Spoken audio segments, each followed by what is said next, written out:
Welcome to the Golden Horseshoe Real Estate Podcast. I'm your host, Koukun Unosawa, mortgage broker with Synergy Mortgage Group. In this podcast, we chat with real estate professionals who share their local market insights, future outlooks, proven strategies, and practical tips, all right here in Ontario's Golden Horseshoe.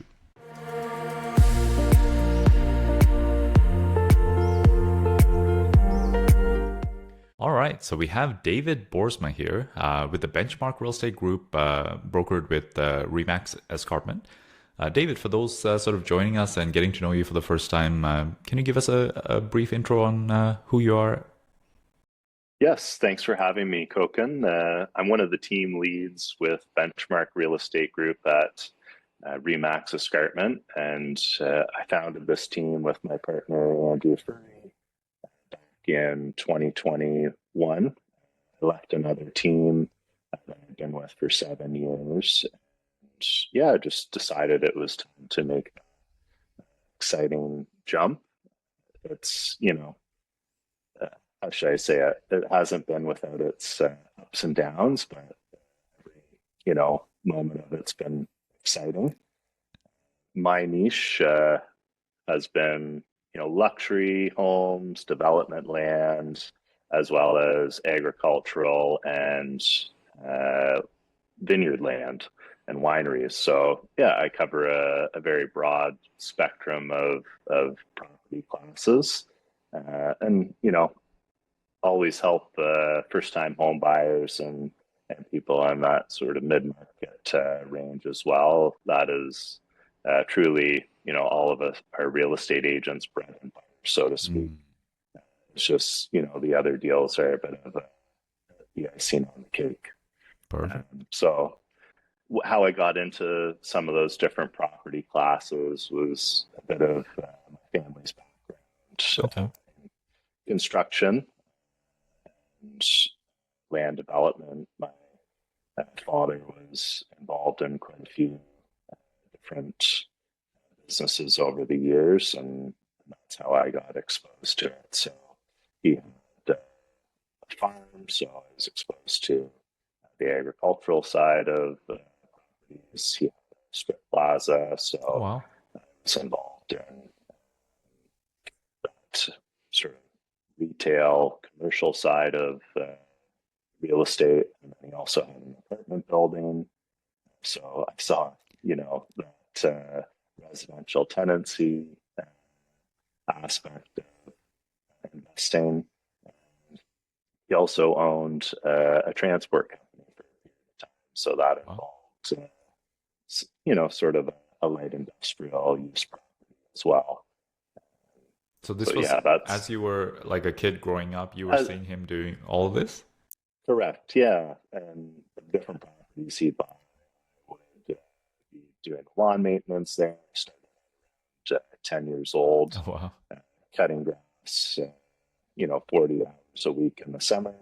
And school, Friday, after school, I'd start cutting grass and doing plants, and then it continued into Saturdays. And then as I got older, I got more involved with sort of, renovating these properties. So anything from demolition to concrete work and shingling. So yeah, it was an amazing experience to work alongside my dad and gain all of those skill sets, which I've been able to bring to the table with my clients when we're going to look at properties. That's pretty cool. That's pretty cool. So you had an inside look into sort of real estate investing, development, like having a, I guess, what was that like? Was he someone that, yeah, what was that experience like growing up and I guess It, he put it you to was work. busy. That was one. It was, yeah, it was very busy. He would be up early in the morning because real estate was just, an additional business. He was a dentist by day, Oh, wow. and ran a dental practice. And then in the lunch hour, evenings, and weekends, he was, looking over these other businesses with my mom. So yeah, That's she was an wild. integral part of his business as well. They formed a great partnership. Yeah, that is very interesting. I have not heard of a dentist who then went out and did all these entrepreneurial endeavors on the side. Like that's an unusual combination. Okay, very cool, very cool. Do you still is he still involved in that kind of projects now, No, or? he retired. Well, he's still involved in real estate, but he retired when he was about 62, so Okay, 13 years ago. okay. And yeah, happy to, have transitioned at that point, Hmm. and just been able to enjoy winding down, so to speak. Very cool, very cool. Perfect. And I know from what you've already shared, your journey getting to become a real estate agent. So what was that like? So you were working with him as a kid. I guess you get to the end of high school.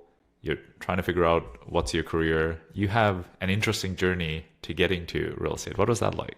It wasn't a straight path, that's for sure. I studied sciences as part of my undergrad, switched into business, which then I finished that at university pretty much around the time of the global financial crisis. Mm, I'd sent out probably a couple hundred resumes. Um, yeah, it was just a challenging landscape to land a corporate job at that time. So I also applied to law school. Uh, I ended up getting into University of Sydney in Australia. It was ranked one of the top 10 law schools in the world at the time. So I thought, hey, this what a great opportunity. I jumped on that. I went there for my first year in 2011, and then I said, you know what? I think I'd like to get a little bit more real world experience before finishing my degree. So I took 2 years off, and then during that time, I worked in sort of operations management for an international firm, and then also did my real estate license. So yeah, I got exposure to a bit of both.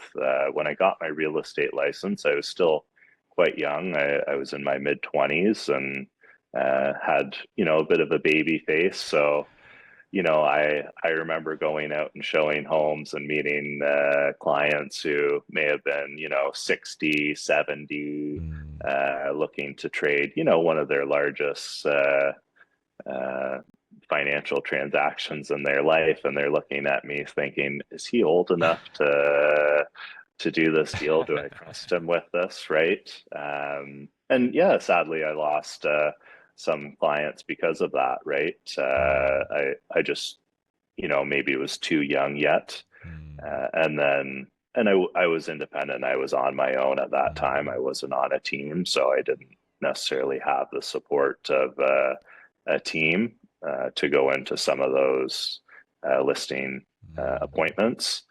So I decided, you know what, I think it's time to go back to law school and finish that. I didn't want to pass up that opportunity and regret it later in life. So I returned to law school. I finished that in 2015, and then I came back to Canada and immediately started selling real estate again and working on making my degree equivalent and getting to articling.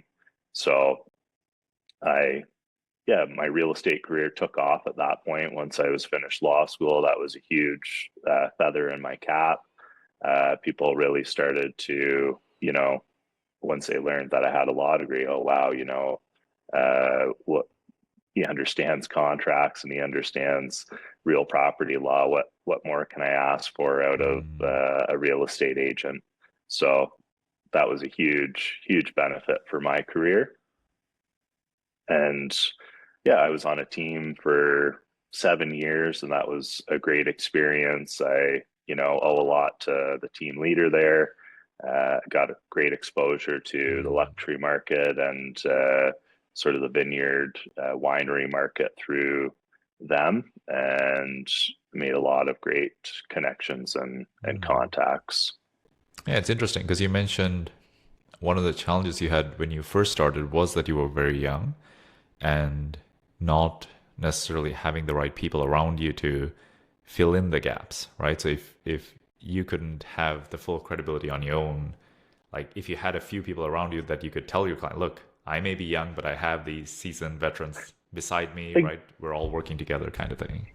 Exactly. And that's what, I encourage new agents. Hey, it's great that you want to go out on your own, but it is a grind, right? Mm. There's a lot of um, insider sort of different pointers that a seasoned team leader can help you Mm. navigate, and then also support you with marketing dollars. So I always suggest to people, hey, look for a team that's a great fit for you, and they can mentor you. And then if you feel that you've outgrown it at some point, then yeah, Mm. move out onto your own.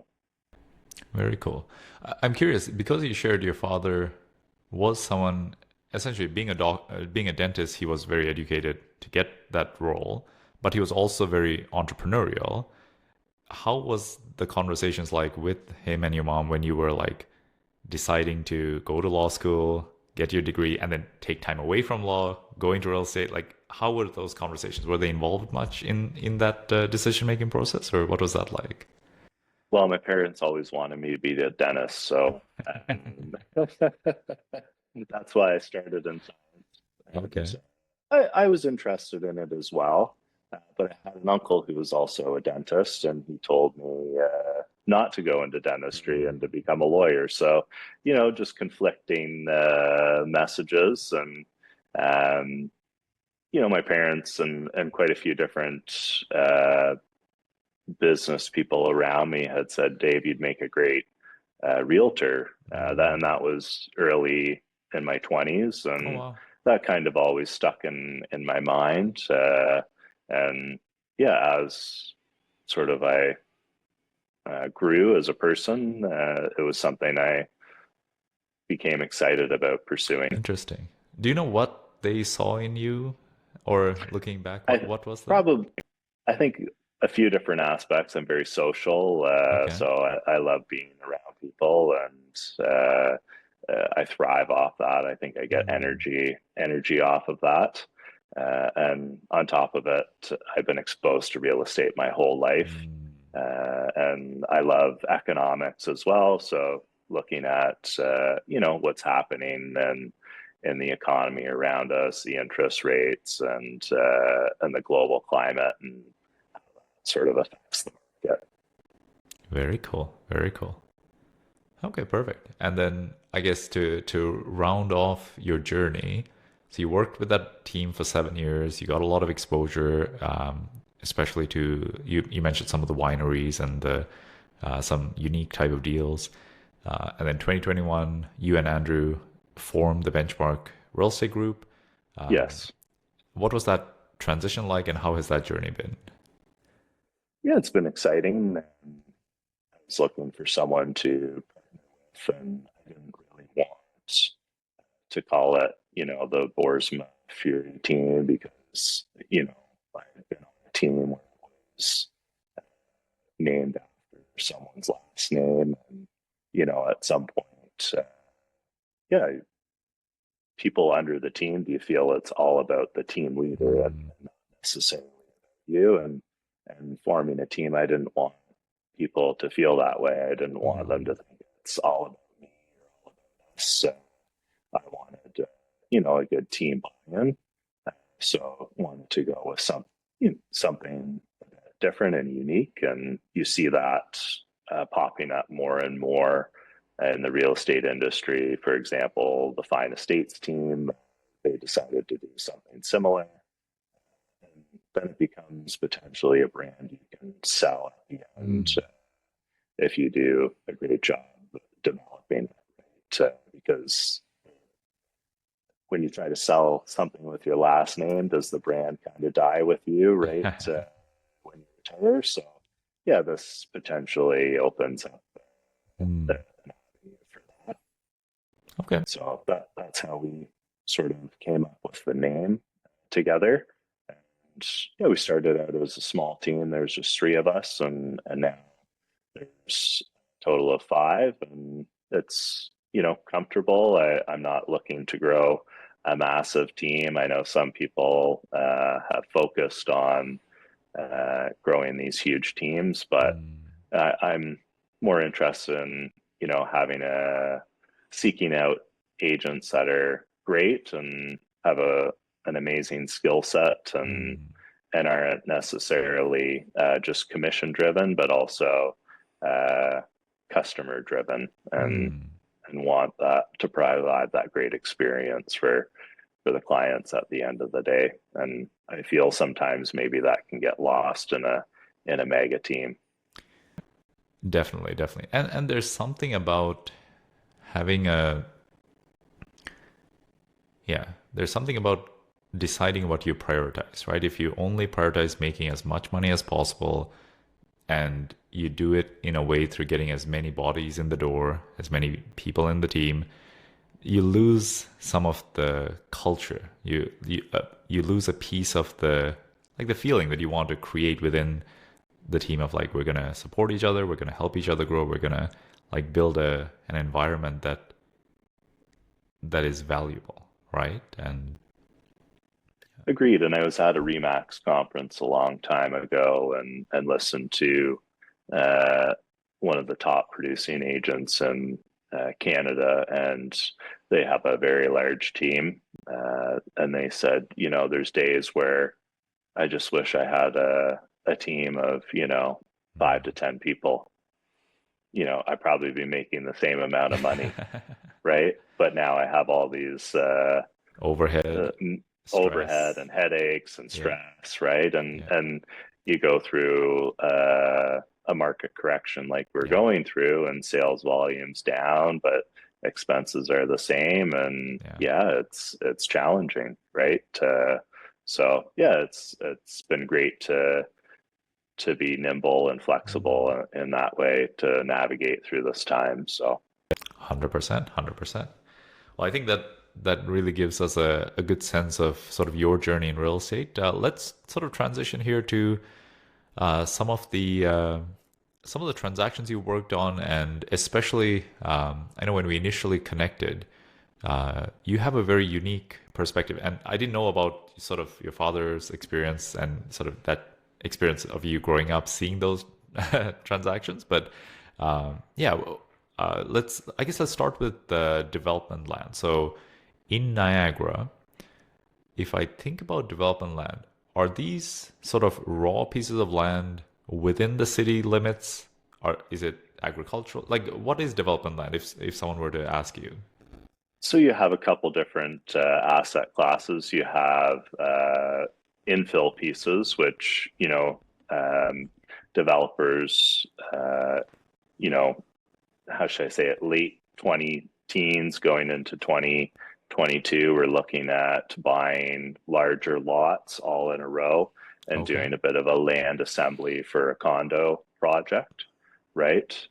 So there's 1 to 3 acre sites where developers would be eyeing for condo projects or smaller Mm. townhouse projects, and then you have larger tracts of land, anywhere from 5 to 50 acres inside the urban boundary, that would be, set for a low density subdivision.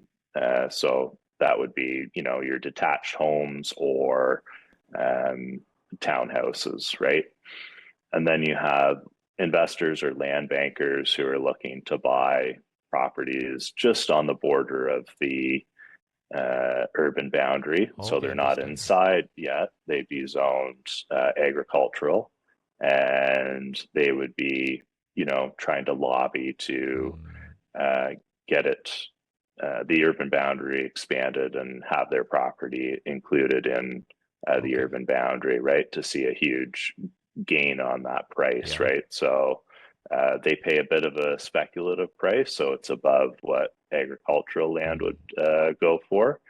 But it, they'd have the upside of it when it moves Yeah. inside the urban boundary to realize that gain.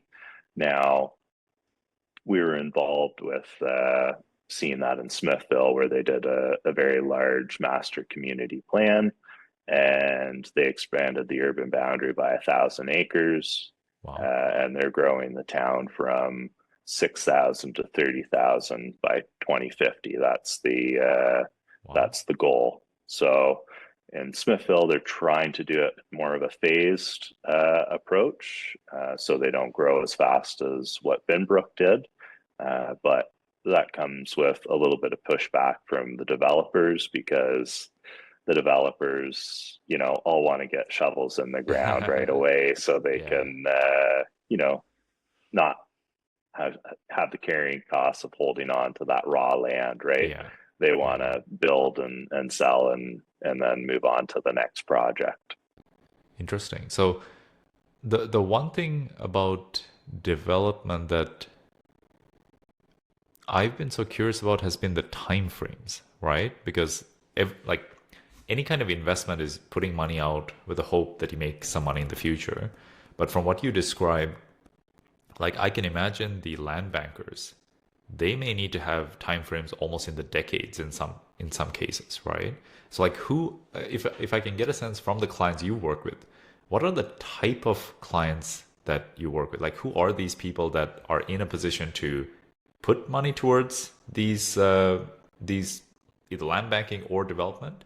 And like I'm guessing that's not the first investment that they've done. So they probably have a transition of doing smaller types of investments and graduating to that place. So like if you could, without giving specifics on any one person, like what is the typical development client that you work with, and what was, if there is a typical path to them getting there, what are some examples of that? So I would say investors and land bankers are going to be people who already have a significant net worth. They range from people who are in the home building space already, Okay. right? So they Yeah. have a long established company that has a great reputation, and it's likely been passed down from previous generations. So Mm, they took it over from their parents, and those people are going to be looking at land banking, right? Because they're looking for land for the future to mm, have in their pipeline. And then you have other private investors, and they either came about their wealth in some other industry, or they had a family that, you know, had bought agricultural land a long time ago, owned quite a bit, and it was brought into urban boundaries, mm. and they, sold that land for a huge gain, and now are looking to do the same for future Redeploy. generations, redeploy Wow. it, right? So, Yeah, like the numbers with investing in land.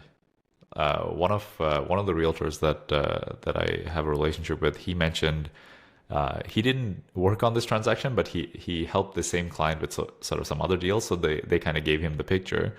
They had bought I believe, a 10-acre piece of land north of Welland, east of Fonthill. Um, yes. And if you know that area, there's so many conservation restrictions all over the place, right? This 10-acre block was on two main roads. I forget the streets now, um, but it was completely out of the water zones. So you could build on it without having to worry about that.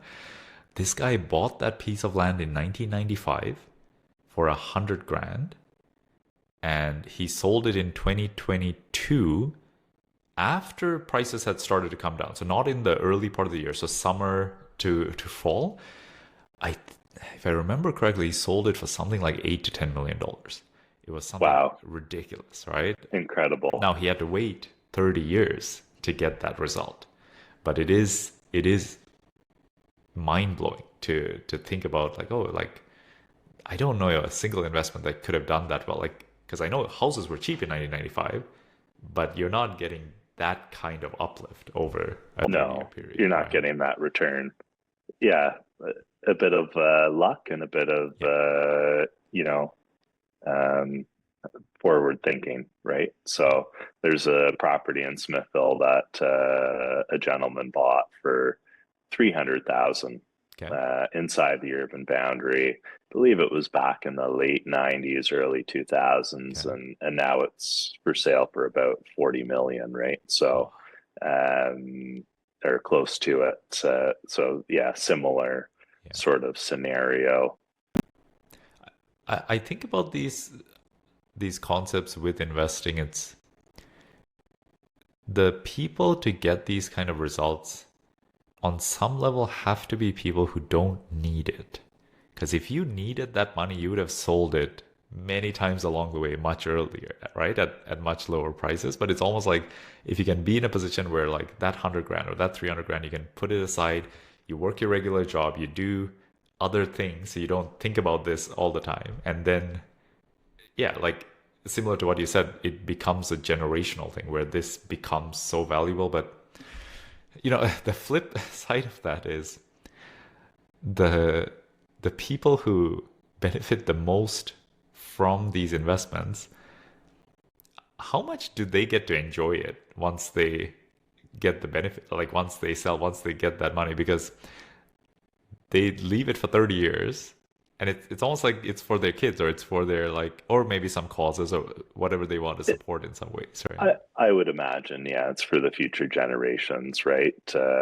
And yeah, it goes, I guess, back to some biblical principles of leaving a house plus wealth for, Mm. your kids, right? So I don't know if that's probably not what's influencing them per se, but Well, the yeah, it's an interesting dynamic, and land banking takes patience, yeah, right? It's incredible not a short, patience.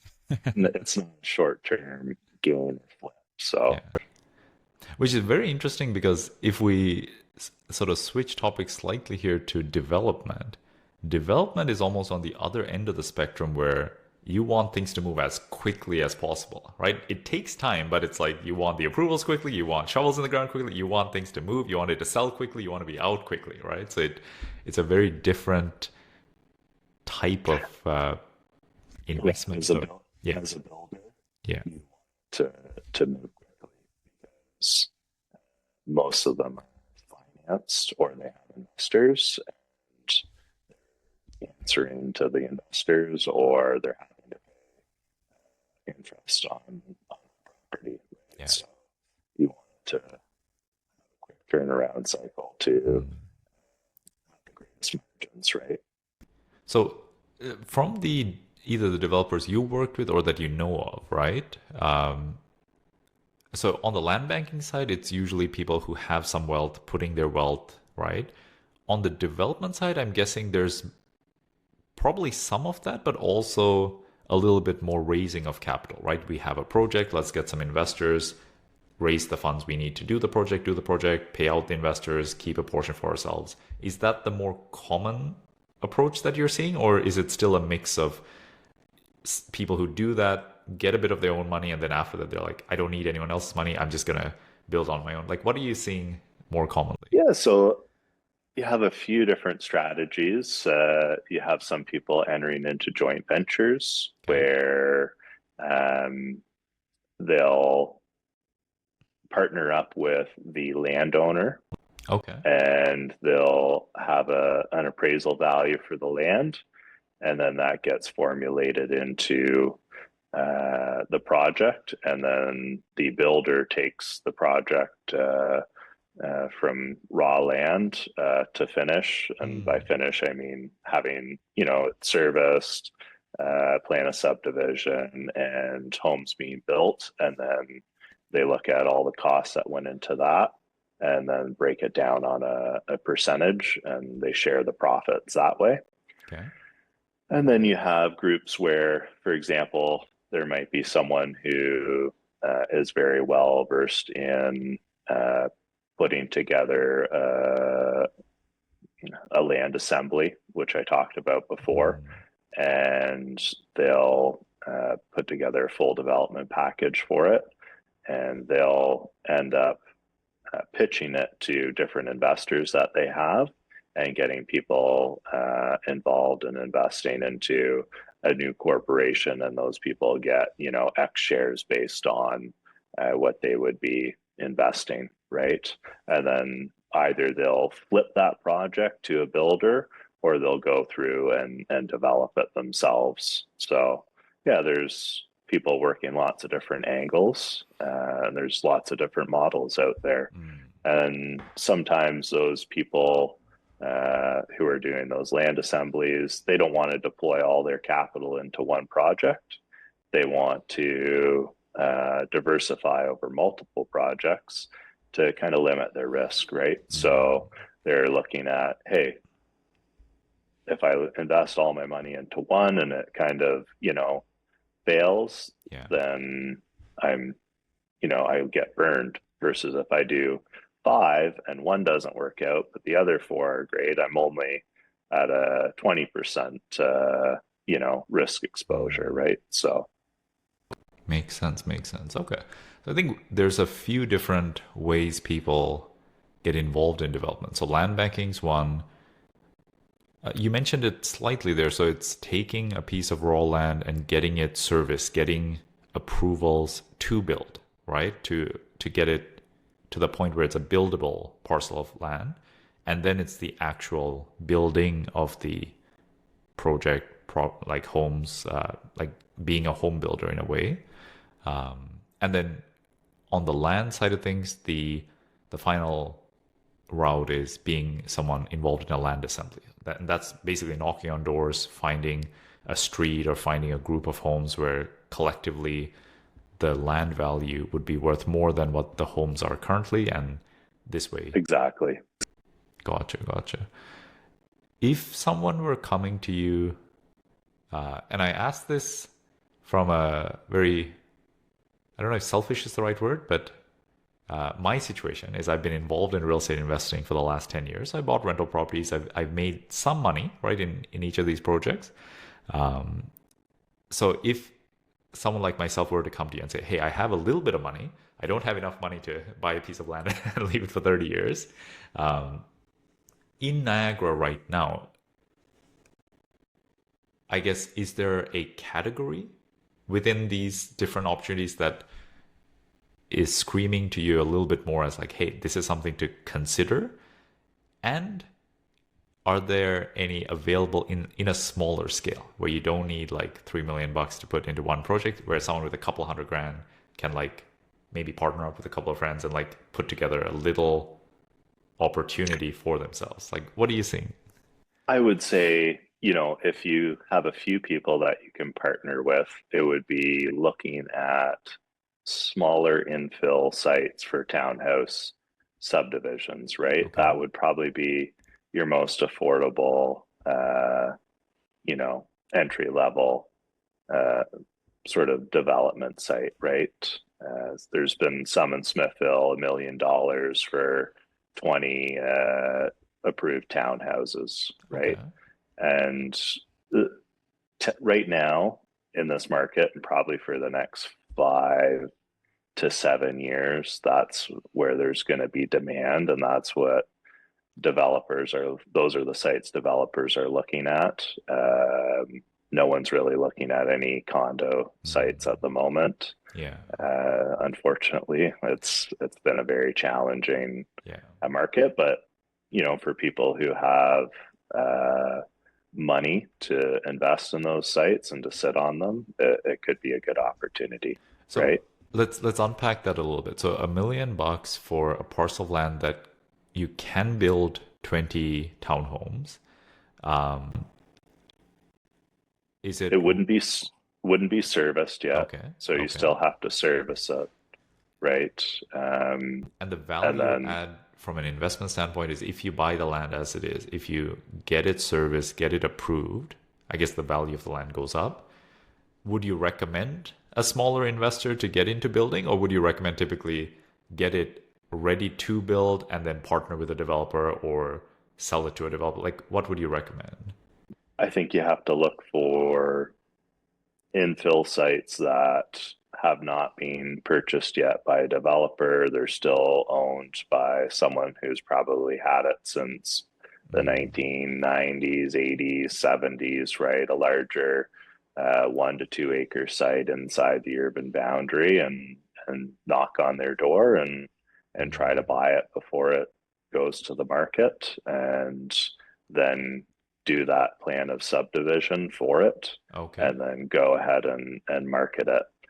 Because as a smaller investor, you're not going to have the capital likely to Pull off the service building. it Oh, to even and pull service off. it.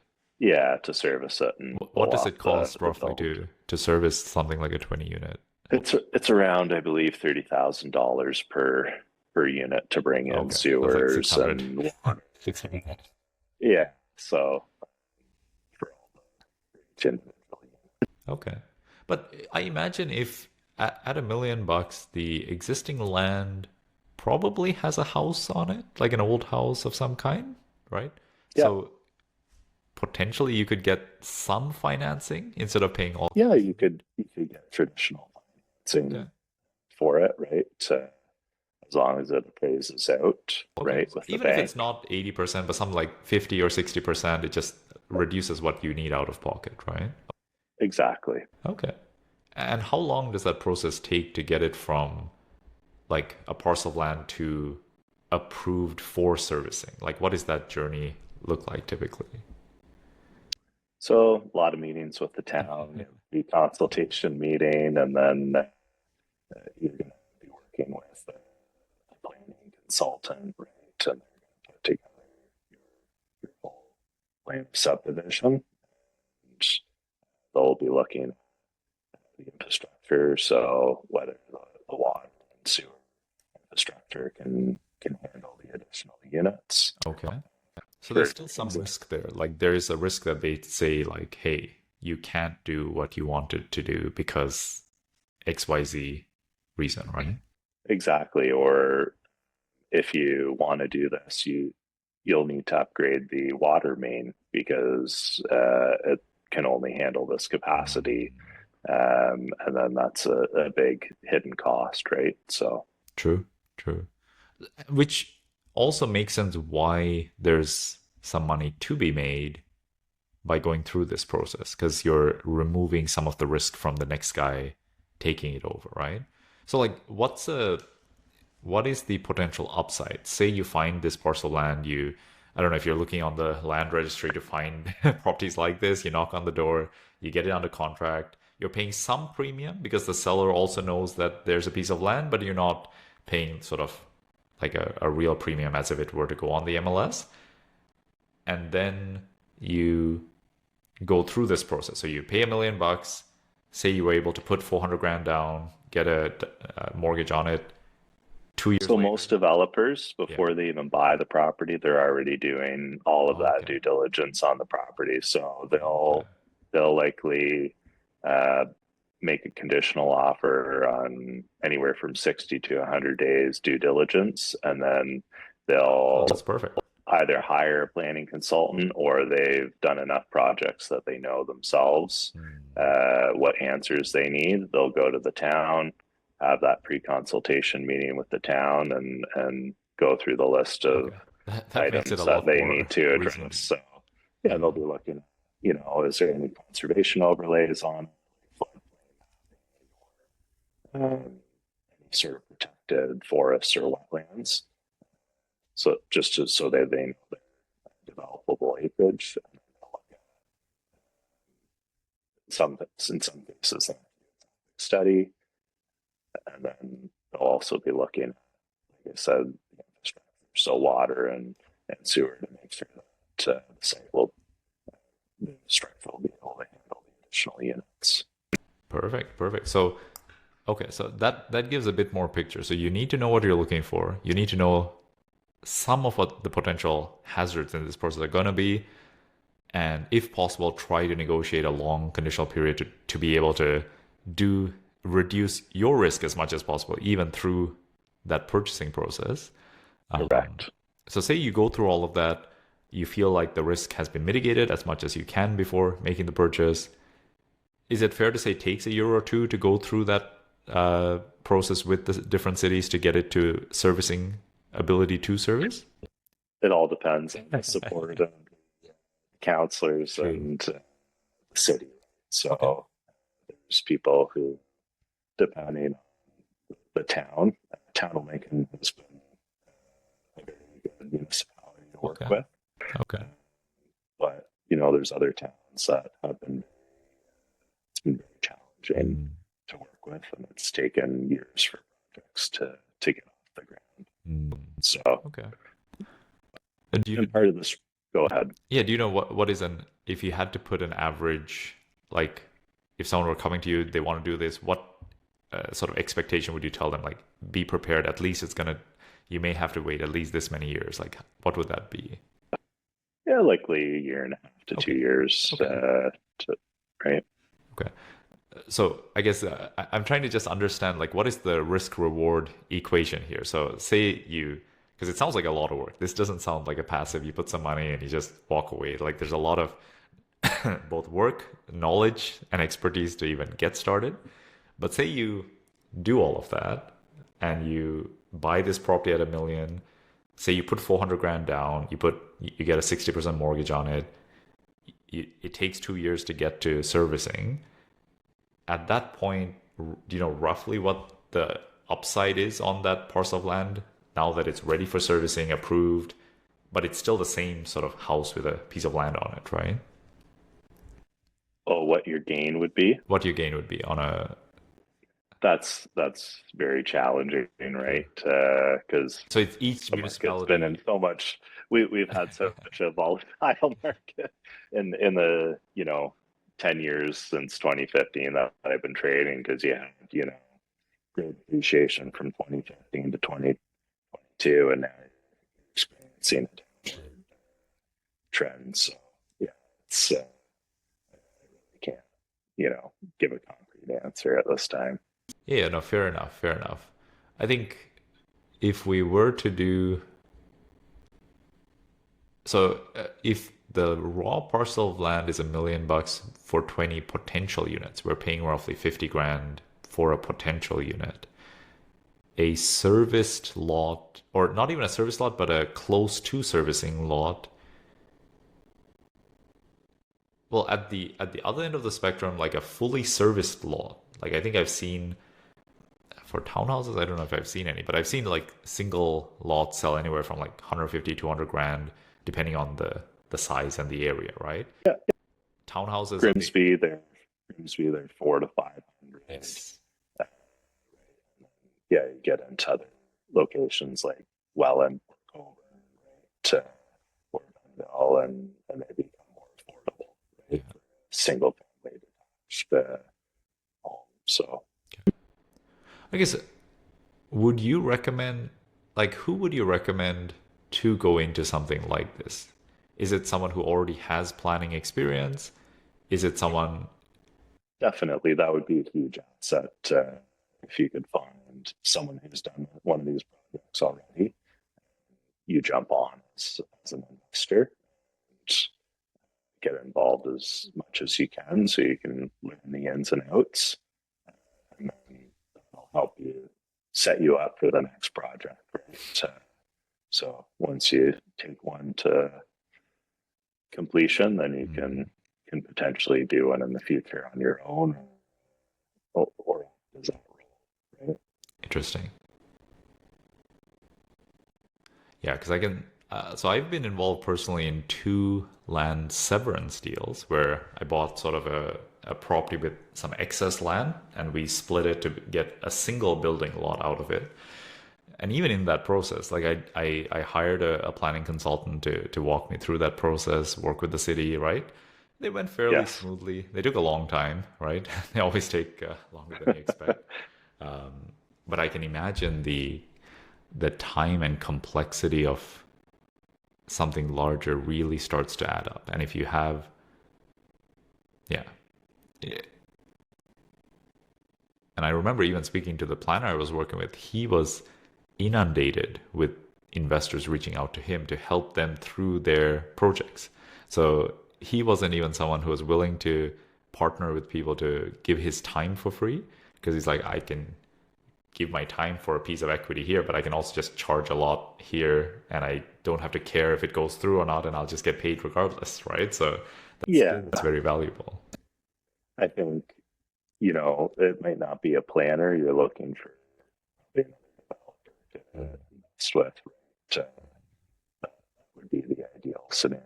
There's a group I work with, and they've done quite a few of these deals, and that's why this one gentleman is mainly involved because Mm. he has such great insight and knows the hoops to jump through. And I guess in your role as a realtor, how are you involved with helping clients? Like, do you, I guess on the end of the project, you can definitely help them to exit the parcel, help sell it to another builder or that exit. Are Do you have any services or are you doing any work on the front end of these type of projects as well, or what does that look like? It's a case by case situation. A lot of the times, the buyer and investor developer wants, to have their, how should I say, as much involvement as possible. So they're the one talking to the town and getting the answers directly Okay. from the town. So I like that, or I prefer that, just due to the fact that they're hearing it from the horse's mouth Sure. themselves, as Yeah. opposed to me relaying the information. And I'm not a planning expert, so I have my role in all of this, and uh, there's experts for everything, right? Mm. So I respect those people's capabilities and what they bring to the table, and I always advise people to seek that Mm. consultation. Now, for some properties we have listed in um, the West Lincoln area, we are attending a lot of the public meetings regarding what's happening with these development parcels coming to market or serviceability, so to speak, so that we can speak knowledgeably Mm. to buyers about, okay, what's the timeline for the new pumping station to be built? What's the timeline for um, the wastewater infrastructure to be put in from Grimsby to Smithville, right? Mm. So we can answer some of those questions so they know, okay, well, it's going to be 7 years before we can even get shovels in the ground on the Mm. site, because that's when the infrastructure is going to be ready. Mm. So they can formulate that in their mind, and come up with a plan of how they're going to purchase this property, right?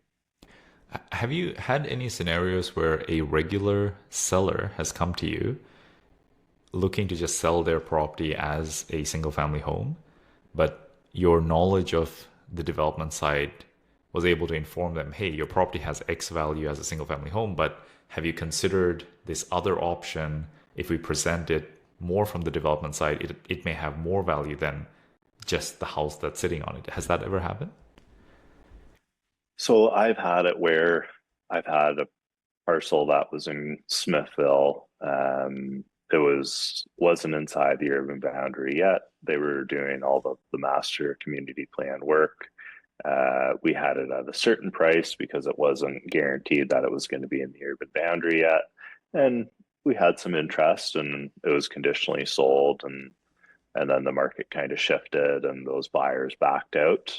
But now, once it was brought into the urban boundary, I said, look, don't be in a rush to sell it, Mm. because you're going to see a huge, appreciation in value, right?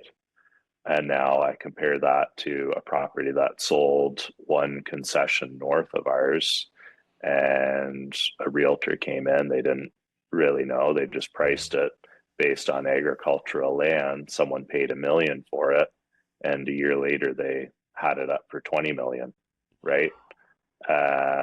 It didn't sell. It's Okay. not worth 20 million, but But yeah, something they in between those there. those yeah, something in between there, right? They're going to see a 10x, and I feel bad for the sellers of that property, because Yeah. um, yeah, they could have seen a much larger return. So Well, this is where I feel it's very interesting. Like, there's so many real estate agents out there, but I'm almost curious, like, what is the expertise that any realtor has outside of the traditional real estate? Because on some level, you bring that into the picture, even with clients who are not necessarily developers, but they may be buying just a sort of a hobby farm or a rural property. And it's like, hey, like, understand the different nuances to it so that, like you said, like that on some level, that person who sold the home, potentially if they worked with you instead of whoever they worked with, you may have given them some insight of like, oh, hey, just know that the city is going through this expansion of the urban boundary. There's things in place. So like, let's consider that. And maybe we still sell it, but like at least to know that and really be aware of that, right? yeah, and they probably could have gotten $2 to $3 million versus a million, and then the Yeah, next person sees a bump of 6 million yeah, from right. So exactly. um, yeah, it just unfortunate, right? I would say the bar is kind of low for people to get into the real estate industry, and it is a very saturated market, and there's a lot of noise out there when you're looking for a realtor, right? That people are inundated, and a lot of people know, anywhere from 3 to 20 real estate Mm, agents, right, in their social network. And yeah, I just caution people, hey, mm, it's not always who you know. Just make sure that they have uh, the experience, and look at their track record, and see what they bring to the table for you, right? I think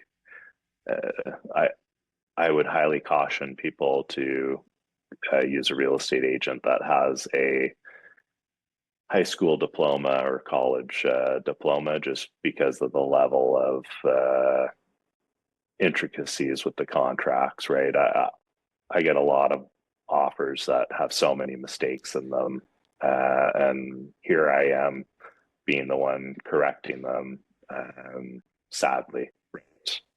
So yeah, and then I send offers and agents. Well, why are your schedule is so long? Well, I'm putting it in to protect my buyers, right? Uh, because if I don't, well, then something comes up later, and I didn't put it in. Well, then now I'm liable, right? mm. Because I didn't protect them. So yeah, that's where having a law degree and having articled, not a lawyer, but through a lot of the steps to writing the bar to become a lawyer. I just chose at that time. We had my wife and I had our first child, and was studying for the bar. I had more fun selling real estate than I did the same law. So I decided to just continue to pursue real estate, and my wife was supportive of that. She said, "Do something you love, as opposed Mm. to sitting behind a desk every day and being miserable." So that's how I ended up where I am, and yeah, I've been loving it. It's been challenging the last couple of years because the market's been tough, and we're having to you know have a lot of difficult conversations with people. But back to my aspect of uh, or my point of being a lawyer and how that helps. Yeah, I'm always looking out for my best interests of my clients and how to protect them, and at the same time try to get a deal done, because it's a bit of both. So Mm. sometimes you sacrifice some of those uh, you know clauses that may protect you to get a deal. um, but At least yeah, having the it's awareness, right? Like letting your clients know we're going to do this intentionally to get you the deal. We're going to take this risk, right? We think it's a lower chance, so that's why it's okay. But having that exactly, awareness. exactly. Gotcha, gotcha. Yeah, David, it's been a pleasure. We've covered a lot in this conversation here. Before we kind of wrap things up, I want to ask, and we've covered already a little bit, but I want to leave a bit of space here to share more on the personal side of things. If there was one message, if there was one thing that you could share with on this podcast, based on your life experience, a piece of wisdom, something maybe hard won, right, through sort of the challenges that you've gone through in your journey, in your career, what would that one thing be? Well, yeah, I would say, most people have lost money on buying the hype, right? Mm, We look at, the FOMO aspect of getting into real estate and fear of missing out, and people got away from the fundamentals of investing, and it became much more speculative than it mm, did, uh, relying on those traditional fundamentals. So yeah, sadly, we're seeing a lot of people get burned because of it. And I would recommend when you're getting into real estate, just be cautious, mm, right? Don't don't always believe an agent who says now's the best time to buy, because I've been hearing that for the last 3 years since March of 2022, right? mm, And from some very big agents, right? So that makes me mm, question: do they really understand, the cycles of a market, right? mm. So hopefully Yeah. that was a good answer for people, I think or for yourself. underlying But underlying what you said there, what I'm hearing is on some level, make your own decisions. Don't do things based on other people's excitement, other people's like telling you like you should do this, this is a good time or this is a bad time, right? Like kind of be independent.